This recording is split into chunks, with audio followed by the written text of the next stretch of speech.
My channel is for those who are new to, investigating, or returning to the Church of Jesus Christ of Latter-day Saints. I hope that the things I share here can strengthen you and help build your relationship with Jesus Christ and help you have greater understanding of our doctrines and our lifestyle to help you in your life and on your discipleship journey. Now, today I'm going to be playing a talk for you by David A. Bednar, who is one of the 12 apostles of our church. And this is a talk that he gave back in 2018, and I have always remembered it because it's called Meek and Lowly in Heart, and I just love how it teaches the importance of meekness as one of the attributes of the Savior, that as we strive to emulate the Savior and build our life after his character, that meekness ought to be one of the chief characteristics that we try to cultivate in our own hearts. And he teaches that meekness is a defining attribute of the Redeemer and is distinguished by a righteous responsiveness, willing submissiveness, and strong self-restraint. These are qualities that are rare in the world today, but as disciples of Christ, we help show who we are, that we are his disciples by having self-restraint, by being submissive to the will of God, and by righteously responding to commandments and to opportunities to serve. I'm excited to share this talk with you and hope that it deepens your discipleship of the Savior and helps give you some things to reflect on. I think the world today is geared to make us the opposite of meek, to make us defensive and reactive and angry. But meek is all about turning our hearts to God and being willing, even though we're adults and we can make all of our choices and we can say what we believe and we can say what we want to do, and all of that is totally legitimate, but to be willing within all this power and strength that we have supposedly as adults to still put our life in the hands of God and to follow Jesus Christ and to know that we are not the end all be all. We do not know everything, and we only by the grace of God have strength to breathe and move every day. So okay, let's go ahead and listen to David A. Bednar in this legendary, wonderful talk about meekness. I suspect you may want to listen to it more than once if you like it as much as I do. I rejoice in the opportunity to sustain our church leaders, and I wholeheartedly welcome Elder Gong and Elder Suarez to the quorum of the 12 apostles. The ministries of these faithful men will bless individuals and families all over the earth, and I am eager to serve with and learn from them.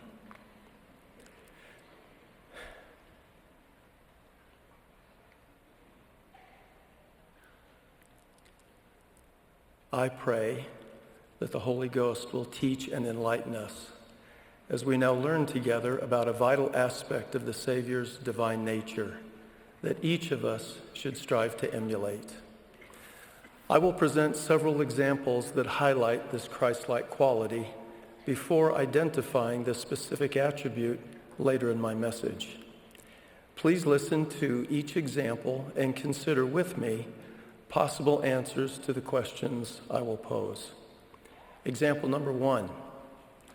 In the New Testament, we learn about a rich young man who asked Jesus, "Good master, what good thing shall I do that I may have eternal life?" The Savior first admonished him to keep the commandments. The master next gave the young man an additional requirement customized to his specific needs and circumstances. Jesus said unto him, "If thou wilt be perfect, go and sell that thou hast, and give to the poor, and thou shalt have treasure in heaven, and come and follow me." But when the young man heard that saying, he went away sorrowful, for he had great possessions. Compare the response of the rich young man with the experience of Amulek as described in the Book of Mormon.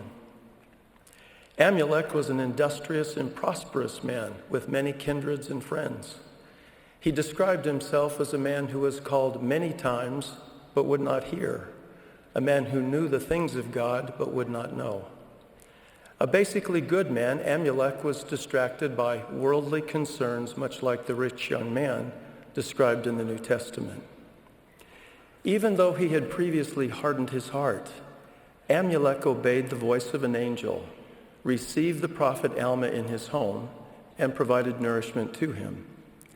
He was spiritually awakened during Alma's visit and was called to preach the gospel. Alma then forsook all his gold and silver and his precious things for the word of God, and was rejected by those who were once his friends and also by his father and his kindred. What do you think explains the difference between the responses of the rich young man and Amulek? Example number 2. During a perilous period of war described in the Book of Mormon, an exchange of epistles occurred between Moroni, the captain of the Nephite armies, and Pahoran, the chief judge and governor of the land. Moroni, whose army was suffering because of inadequate support from the government, wrote to Pahoran by the way of condemnation and accused him and his fellow leaders of thoughtlessness, slothfulness, neglect, and even being traitors. Pahoran easily might have resented Moroni and his inaccurate allegations, but he did not. He responded compassionately and described a rebellion against the government about which Moroni was not aware. And then Pahoran declared, "Behold, I say unto you, Moroni, that I do not joy in your great afflictions, yea, it grieves my soul. In your epistle you have censured me, but it mattereth not. I am not angry, but do rejoice in the greatness of your heart." What do you think explains Pahoran's measured reply to Moroni's accusations? Example number 3. In General Conference 6 months ago, President Russell M. Nelson described his response to President Thomas S. Monson's invitation to study, ponder, and apply the truths contained in the Book of Mormon. He said, "I've tried to follow his counsel. Among other things, I've made lists of what the Book of Mormon is, what it affirms, what it refutes, what it fulfills, what it clarifies, and what it reveals. Looking at the Book of Mormon through these lenses has been insightful and inspiring. I recommend it to each of you." In the same conference, President Henry B. Eyring likewise emphasized the importance in his life of President Monson's request. He observed, "I have read the Book of Mormon every day for more than 50 years, so perhaps I could have reasonably thought that President Monson's words were for someone else. Yet, like many of you, I felt the prophet's encouragement and his promise invite me to make a greater effort. The happy result for me and for many of you has been what the prophet promised." What do you think explains the immediate and heartfelt responses to President Monson's invitation by these two leaders of the Lord's church? Now, I'm not suggesting that the spiritually strong responses of Amulek, Pahoran, President Nelson, and President Eyring are explained by only one Christ-like quality. Certainly, many interrelated attributes and experiences led to the spiritual maturity reflected in the lives of these 4 noble servants. But the Savior and his prophets have highlighted an essential quality that all of us need to more fully understand and strive to incorporate into our lives. Please notice the characteristic the Lord used to describe himself in the following scripture. "Take my yoke upon you and learn of me, for I am meek and lowly in heart, and ye shall find rest unto your souls." Instructively, the Savior chose to emphasize meekness from among all the attributes and virtues he potentially could have selected. A similar pattern is evident in a revelation received by the prophet Joseph Smith in 1829. The Lord declared, "Learn of me and listen to my words. Walk in the meekness of my spirit, and you shall have peace in me." Meekness is a defining attribute of the Redeemer and is distinguished by righteous responsiveness, willing submissiveness, and strong self-restraint. This quality helps us to understand more completely the respective reactions of Amulek, Pahoran, President Nelson, and President Eyring. For example, President Nelson and President Eyring righteously and rapidly responded to President Monson's encouragement to read and study the Book of Mormon. Though both men were serving in important and visible church positions and had studied the scriptures extensively for decades, they demonstrated in their responses no hesitation or sense of self-importance. Amulek willingly submitted to God's will, accepted a call to preach the gospel, and left behind his comfortable circumstances and familiar relationships. And Pahoran was blessed with perspective and strong self-restraint to act rather than react as he explained to Moroni the challenges arising from a rebellion against the government.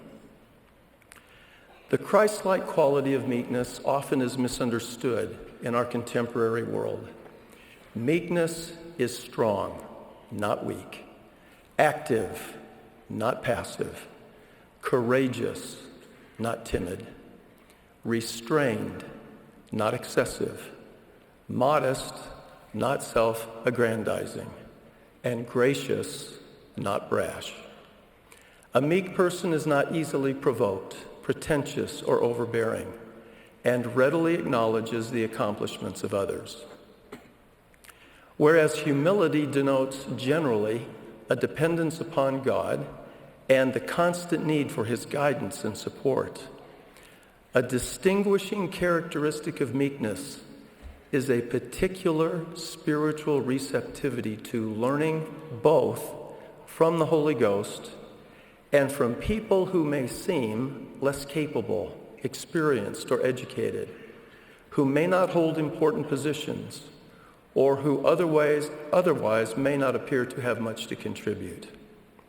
Recall how Naaman, captain of the king's army in Syria, overcame his pride and meekly accepted the advice of his servants to obey Elisha the prophet and wash in the river Jordan 7 times.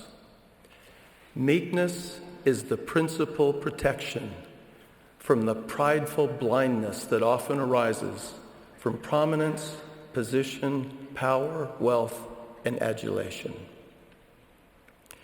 Meekness is an attribute developed through desire, the righteous exercise of moral agency, and striving always to retain a remission of our sins. It also is a spiritual gift for which we appropriately can seek. We should remember, however, the purposes for which such a blessing is given, even to benefit and serve the children of God. As we come unto and follow the Savior, we increasingly and incrementally are enabled to become more like him. We are empowered by the Spirit with disciplined self-restraint and a settled and calm demeanor.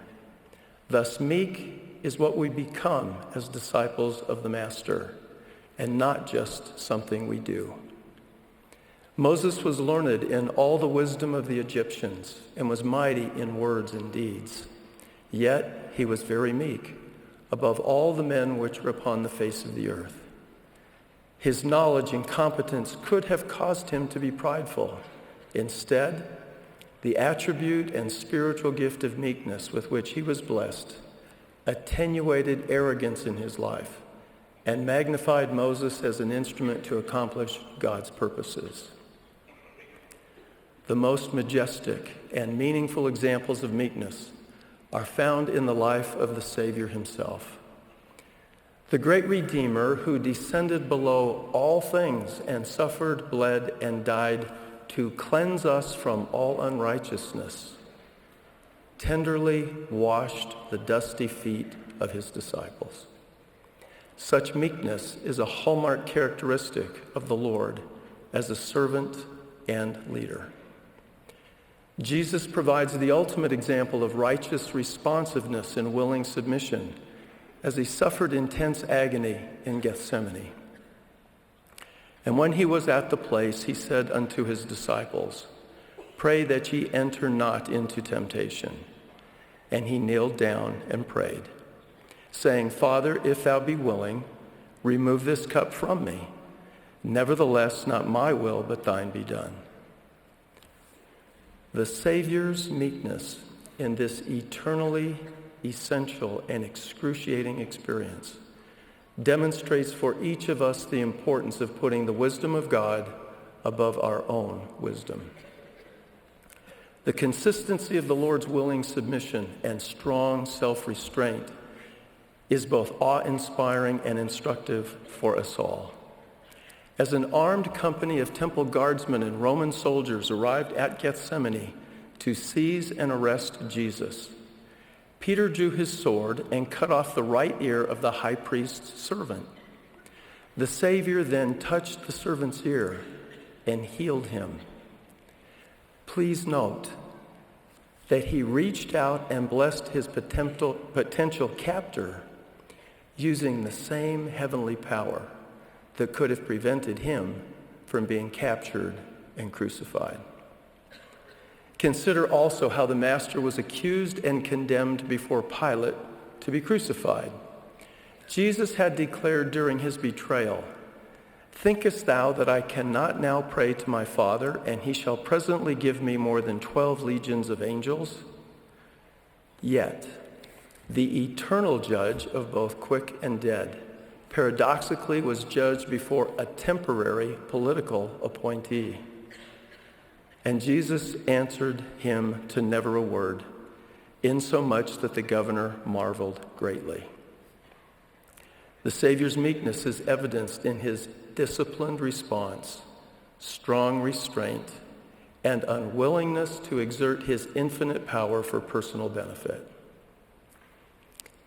Mormon identifies meekness as the foundation from which all spiritual capacities and gifts arise.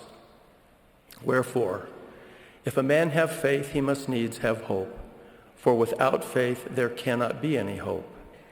And again, behold, I say unto you that he cannot have faith and hope, save he shall be meek and lowly of heart. If so, his faith and hope is vain, for none is acceptable before God, save the meek and lowly in heart. And if a man be meek and lowly in heart, and confesses by the power of the Holy Ghost that Jesus is the Christ, he must needs have charity. For if he have not charity, he is nothing, wherefore he must needs have charity. The Savior declared, "Blessed are the meek, for they shall inherit the earth." Meekness is an essential aspect of the divine nature and can be received and developed in our lives because of and through the Savior's atonement. I testify that Jesus Christ is our resurrected and living Redeemer. And I promise that he will guide, protect, and strengthen us as we walk in the meekness of his Spirit. I declare my sure witness of these truths and promises in the sacred name of the Lord Jesus Christ. Amen.